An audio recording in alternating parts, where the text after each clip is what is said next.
Sinead. Crumbs, it's a long journey from there to there, I can tell you. I'm used to small venues because I support Portsmouth, so. Anyway, good afternoon everyone. It's brilliant to be here. It's going to be a fantastic 3 days. And we think this session on diversification is really important, and we hope we're going to have some debate and discussion stimulated. So here's a prediction. Our movement will later look back at this decade and reflect that it has been a watershed. A moment when housing associations broadened and deepened their reach, stepped up as the state retreated, became the first choice partner for commissioners and government, and earned an even more important place in the lives of their communities and local people. Let me expand. As we all know, our movement has been shaped by key moments in time. The Industrial Revolution, which sparked concern about housing conditions of the labouring classes. The intervention of philanthropists in the later part of the 19th century. The First World War and the first Homes for Heroes campaign. The need to rebuild after the Second World War. Recognition in the 1960s of the dual evils of city decay and homelessness. The 1974 Housing Act, which provided an effective grant framework and laid the foundation for the major expansion of our sector. The first stock transfers from local authorities in the late 1980s. You get the picture? Big events have made us what we are today. So why a new watershed? There are a lot of factors in our operating environment, as we know, and actually individually these are very significant. So taken together, the proposal is that the cumulative effect will be quite profound. First, austerity. Consumer, business and government debt in the UK is 4.5 times GDP. Debt is a drag on the economy, and so we are enduring the slowest recovery from recession in 100 years. The coalition argues austerity is the key to solving this problem, and as you will know from your dealings day to day with councils, service providers and tenants, we are on a journey to a smaller state. But crucially, the state is also changing shape. Spending on health, welfare, education and debt interest will dominate even further in the future. And it's clear that any major government-backed affordable homes programme will need a visionary, bold intervention. Secondly, it's the demographic stupid, I suppose. By 2025, the population of the UK will be 70 million. The number of people over the age of 80 will have doubled. And the number of people living with dementia will be approaching 2 million.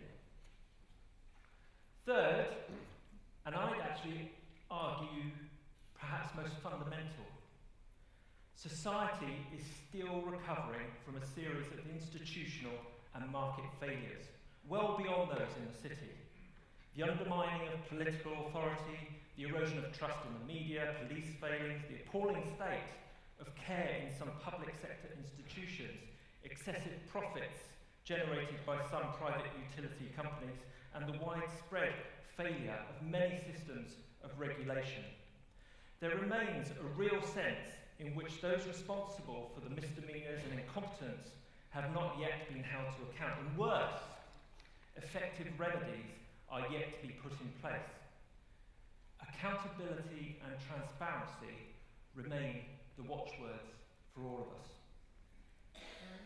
Finally, I would argue that there's a broad consensus in many of the areas of political discourse that we must bear in mind as a sector. Localism, pushing decision-making and resources down to the lowest appropriate level, is here to stay.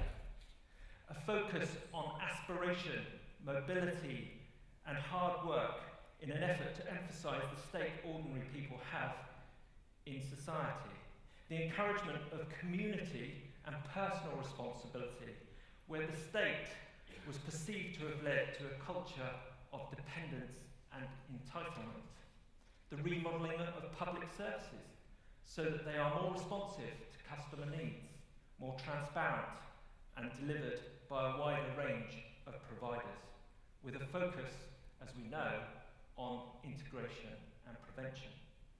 So, against that backdrop, diversification by housing associations is actually a positive response.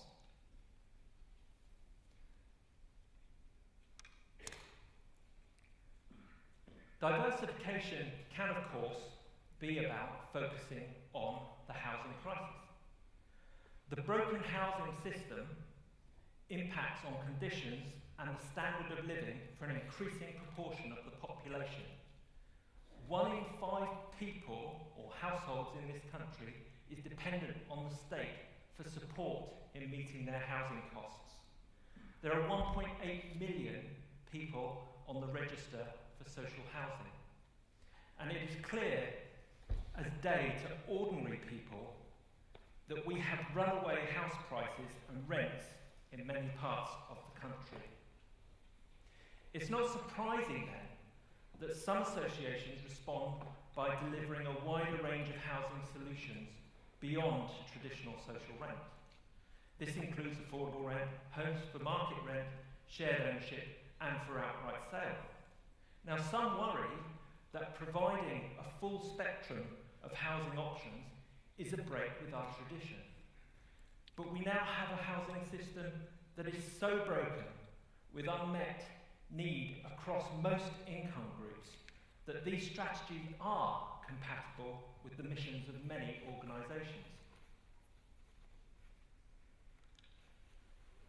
But diversification is also a matter of investing in neighbourhoods. In working for the Federation for the past 15 months, it has been a real privilege to have been able to visit many members and see what is actually going on. And one of the most inspiring days I've had so far was in August, when I tagged along on a neighbourhood tour with Steve Stride, who's the Chief Executive of Poplar Harker. Steve's association is based in Tower Hamlets in London. It was established in 1998, and I think it's fair to say that the area had its fair share of challenges. It was the 3rd poorest area in the UK, had the lowest university take-up in the country, had the poorest health in the borough, had high unemployment and gang-related issues. In just over a decade, Poplar Harker has been a leading partner in turning the fortunes of those neighbourhoods around. It has done this through investment in transport infrastructure to connect communities, by establishing world-class youth centres, by investing in hubs addressing the intractable health problems of those communities, new retail development, the diversification of the housing offer. Crucially, all of this is being guided by residents, a youth empowerment board, and by working tightly with local partners. Now, I am actually often guilty, given my background with the National Housing Planning Advice Unit, of focusing on the disgraceful supply problem in this country. Indeed, it is a matter of social justice that I remain passionate about. But actually, since joining the Federation, a light has gone on for me, and I know that in some areas it's not just about more homes, and I know that our members have always got that. The activity of associations is constantly flexing, diversifying, to meet the dynamic local challenges, and this is crucial to the creation of neighbourhoods with resilience and capacity. Another group of associations is diversifying through the delivery of public services. Of course, many of our members have been engaged for years, delivering tens of millions of hours of care to hundreds of thousands of people. Further opportunities will arise as the health landscape settles down. In June, I think the government announced a 3.8 billion pooled fund for health and social care services to work more closely together in local areas. This will deliver better services to older and disabled people, keeping them out of hospital or avoiding long hospital stays. Funds will be held by local authorities to drive integration and improve quality. Housing needs to be at the heart of this initiative. Every month there is a story about a housing association that is moving into new territory of public service provision. For example, New Charter and Astor, who are sponsoring school academies, Places for People, who provide over 100 community leisure facilities, and Stoneham, which is bidding alongside major security firms and public sector contractors to take control of probation services worth up to £20 billion over 10 years.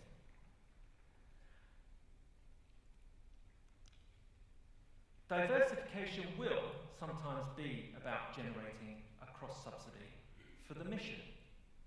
Earlier this year, L&Q announced that it would lever its net surplus of £120 million into a £2 billion development programme, delivering 12,000 new homes without any government subsidy. This includes market sale and rent, which in turn supports the delivery of more affordable rented homes. But whatever the model an association chooses, to be successful, it will need to draw on its innate assets and capabilities.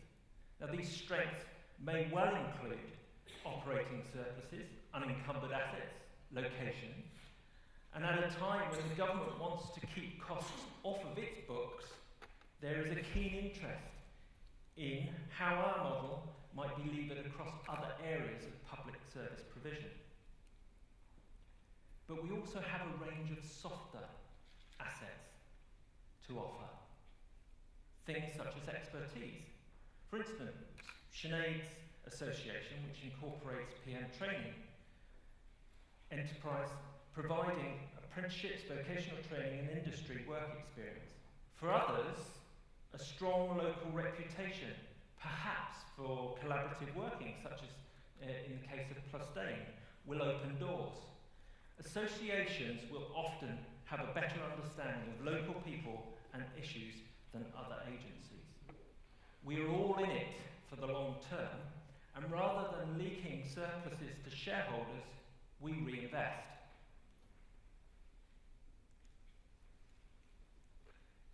And I see Chris has joined us, so just before handing over to Chris, welcome. Of course, diversification must always be for the right reasons. The private sector is littered with examples of where things have gone awry, perhaps due to a mismatch between the interests of managers and shareholders. There also appears to be an optimum level of diversification beyond which the stretch of an organisation's capacity and capabilities, as well as the competing objectives, lead to suboptimal outcomes. Sinead is actually going to talk a bit more about the risks and challenges for our sector, but before that, as I say, Chris is going to talk a bit more about the Social Value Act, which is clearly a matter that's important to this debate about what space our members will be operating in the future. Thank you.